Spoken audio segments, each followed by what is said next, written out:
Islam out of Europe. Ειδικά όταν πρόκειται για ένα νεαρό χριστιανόπουλο που με το ζόρι το αλλαξοπιστούν. Δεν χρειάζεται όμως να πάμε στο Πακιστάν ή στο Αφγανιστάν για να το δούμε, γιατί το βλέπουμε στην Ευρώπη.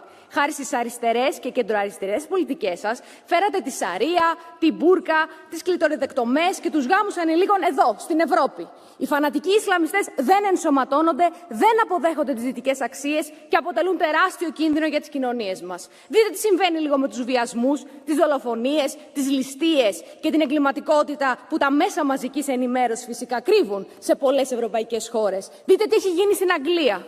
Λυπάμαι πολύ για όσα συμβαίνουν στο Πακιστάν, αλλά περισσότερο λυπάμαι που τα βλέπουμε όλο και συχνότερα στην πατρίδα μου την Ελλάδα και την Ευρώπη. Αλλά δεν θέλετε λύσεις, θέλετε μόνο να κάνετε πως ενδιαφέρεστε. Λυπάμαι, αλλά σε αυτό το στημένο παιχνίδι δεν θα συμμετέχω. Islam out of Europe.